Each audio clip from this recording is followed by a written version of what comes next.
Masquerade saying what is Zimbabwe, welcome to our channel Zen Confessions and Deep Secrets. Kana kati kutanka kukuyapa na ino channel, please don't forget to subscribe. Kana uchingwa gara waka subscribe, but please don't forget to comment and share this video.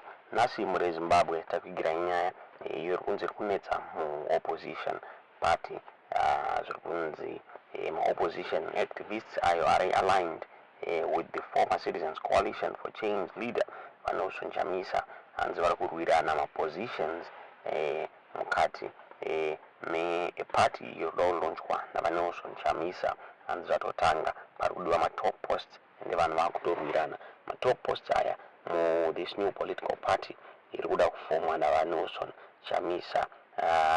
So Chamisa ma close allies avo Chibaya Gift Stalo Siziva Varku mobilize support on Chamisa's behalf through the so-called Blue Movement political initiative in Zimbabwe. And fungatikangona vani marallies avaita meetings avaita kuna Manicaland vakapinda Harare, vakapinda Mugweru, vakapinda mu Midlands, vakapinda mu Bulawayo vachitendera nyika vakanobatana Mashonaland West, Mashonaland East vachita meetings avo vachi prepare for the launch a new party ya Vanhu Chamisa. So zurikunzi pani ma reports arikunzi the process yeku select ma grassroots leaders for this new movement yapedzisera yava kugadzira ma divisions within the new movement muri Zimbabwe. Some opposition leaders vari eager to associate na Vanhu Chamisa vava kuzviisa ma specific positions muri Zimbabwe. Since the selection yama cluster leaders who are in general ma district leaders currently iri kuitwa since but pane ma disputes ava kuitwa over the way yavari kuselectwa navo ma leaders yayo muri Zimbabwe. Since this move yeku-select ma cluster leaders iri kudrive by the need yeku-ensure kuti ma coordinators ma districts awanikwe ari apawanikwe pachipinzwa vanhu vari aligned navasengezo shavangu muri Zimbabwe. Since by the challenge yavapo ndeyekuti in some cases vamwe ma individuals ava kuzi appointa vega muri Zimbabwe. Since vamwe varingoimeja from nowhere vachizi appointa as ma cluster leaders muri Zimbabwe. Since vanhu vari at the grassroots vari kudemanda a stake kuti vawanikwe vachiselectawo these local leaders muri Zimbabwe, so that apawanikwe pachiitika zvakaitika kubata the Citizens Coalition for Change muri Zimbabwe. Parunzi there is a selection of cluster leaders. Parunzi a source yakataura in the Standard yakabuda itaura iyo chiti there is a selection of cluster leaders who are in general district leaders that is currently underway, but there are disputes over the way they are being selected. The move to select cluster leaders is driven by the need to ensure that there are coordinators in the districts and also to root out those members aligned to Shabangu as we are preparing for the new. But the challenge now is in some cases they are being appointed by other individuals from within. And some people have emerged from nowhere and positioned themselves as cluster leaders. People at the grassroots are demanding a stake in the selection of their local leaders. Those are who associate on Standard. That's the problem.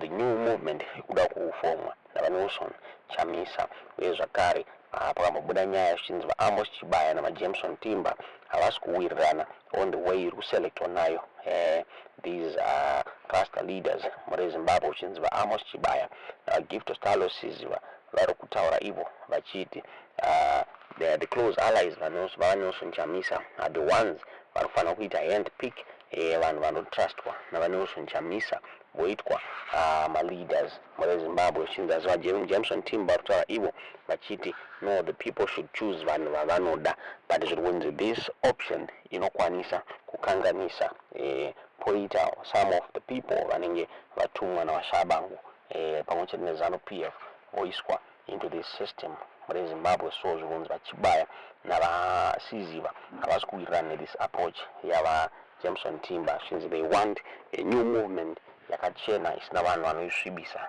mune Zimbabwe. VaGift Talosiziva vakabatwa asi vakaramba kukomenta on this issue iri kunzi pane mafights arimo this new party mune Zimbabwe. Vakabuda vachitaura vachiti masupporters aNelson Chamisa they are eager to be associated with him.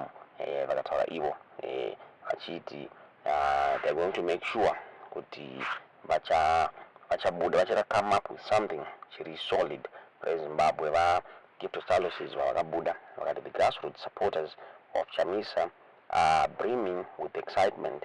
Zimbabweans who seek democracy find joy in following President Chamisa, drawn by his vision and a fervent determination to collectively combat dictatorship.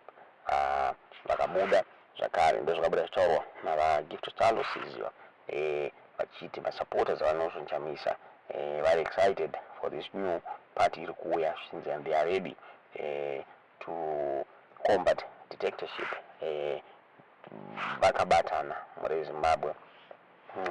Hazvisinei vaGift Talosiziva vanenge vadiscloser kuti the new movement iyi ichabuditswa rini, ichaunveilwa rini mune Zimbabwe. Asi vakataura vachiti their main focus now ndeyekubuild a mass movement mune Zimbabwe. Zvichinzi the next program yavachaita inenge iri lined up ndeyekubuild a social base mune Zimbabwe. Zvichinzi they are now going to the grassroots mune Zimbabwe. Zvichinzi ndo yavari kushandisa as an anchor yecrusade yavo mune Zimbabwe. Zvichinzi they are focused on the citizens mune Zimbabwe. Vakabuda vachitaura vachiti our focus is to build a mass movement. The next program that we have lined up is to build a social base. We are now going to the grassroots. That is the anchor of our crusade. We want to organize and galvanize society towards resolving the vicious cycle of disputed elections which has poisoned Zimbabwe since 1980. Tofunga Nelson Chamisa vakafuita bato Citizens Coalition for Change muna January gore rino vachitaura vachiti ZANU-PF yanga yacontaminated. Vachitaura vachiti this party yanga yacontaminated and hijacked by the government. Vakabuda vachitaura ivo in a statement yavo vakataura vachiti he was not going to engage in what he called sewer politics.